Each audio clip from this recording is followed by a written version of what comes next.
US expats with crypto. Don't skip this IRS question. If you own, sold, exchange, stake, mined, receive, or use crypto during the year, there is one IRS question you cannot ignore.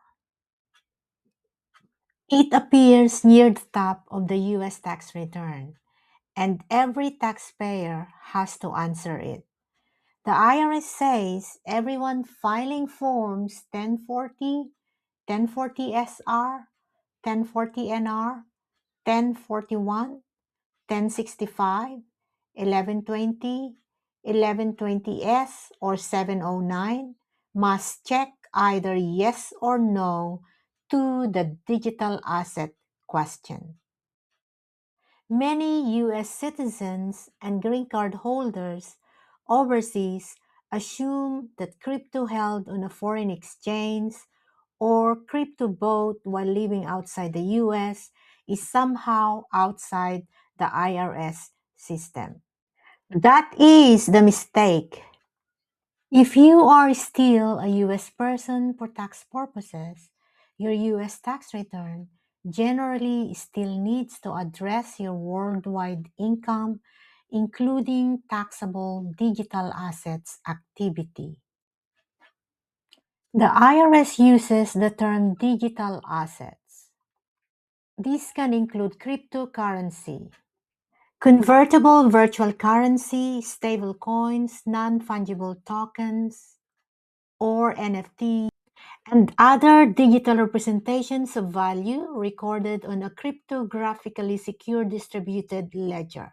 So this is not only about Bitcoin, it can include many types of token and digital asset transactions. The IRS says digital assets include convertible virtual currency and cryptocurrency, stablecoins, and NFTs. Did you receive, sell, exchange, or otherwise dispose of a digital asset? The question generally asks whether at any time during the year you receive digital assets as a reward, award, or payment for property or services, or sold, exchanged, or otherwise disposed of a digital asset. This is not a casual checkbox. It is a compliance question. If you answer incorrectly, your return may not match what actually happened during the year. You may need to answer yes if you sold crypto for cash. If you exchange one crypto for another crypto. If you use crypto to buy goods or services. Or if you receive crypto from mining, staking, rewards, airdrops, or as payment for work. Also, if you transferred, exchange, or dispose of digital assets in a way that creates taxable income, gain, or loss, you must answer yes. On the other hand, you may be able to answer no if all you did was hold crypto in a wallet or account and there was no transaction. Or if you transferred digital assets between wallets or accounts you own or control and nothing else happened. Or if you purchase digital assets using US dollars or other real currency and did not otherwise transact with them during the year. But be careful. The answer depends on the actual activity, not just whether you made money or not. Here is the expat trap. Using a non-US crypto exchange does not automatically make the activity invisible or non-taxable. Another trap is thinking that because crypto transaction happened while you live in Australia, the UK, Canada, New Zealand, the Philippines, or anywhere else overseas, it does not belong on the US return. For US citizens and green card holders, the question is not only where you live. The question is whether you had reportable digital asset activity for US tax purposes. The checkbox is only the start. Answering the digital asset question is only the first step. If you sold, exchanged, or disposed of crypto, you may need to report capital gains or losses, often using Form 8949 and Schedule D. So, if you receive crypto as payment, mining income, staking rewards, or business income, that may need to be reported as ordinary income, and in some cases may also create self-employment income tax issues.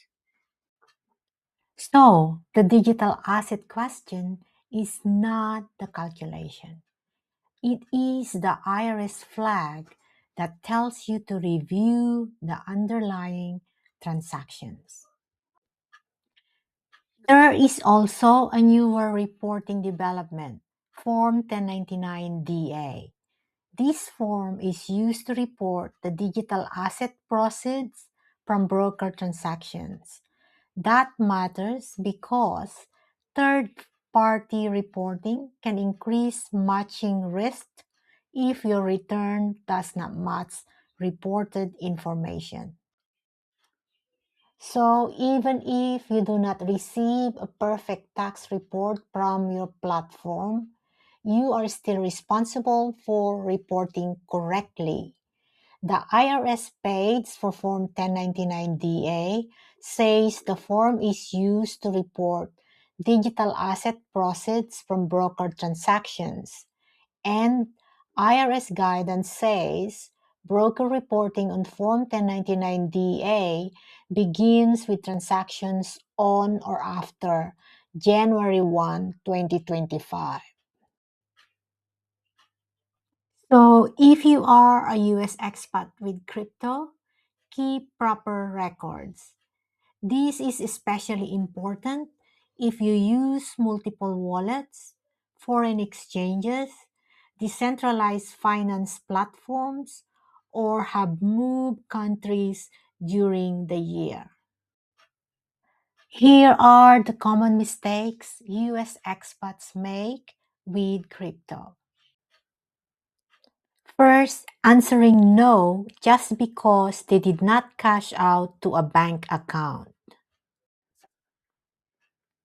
Second, ignoring crypto to crypto trades. Third, forgetting staking rewards, airdrops, or mining income.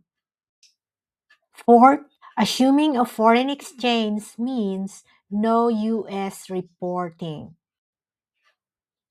Fifth, only checking the box but not reporting the actual income, gain, or loss. And sixth, not keeping US dollar values at the time of each transaction. The main point is this. If you are a US citizen or green card holder overseas, do not skip the digital asset question. Make sure to review what happened during the year, answer the question correctly, and report the income, gains, or losses where required. If your crypto activity involves foreign exchanges, staking, mining, multiple wallets, prior year non-filing, or high transaction volume, get professional advice before filing.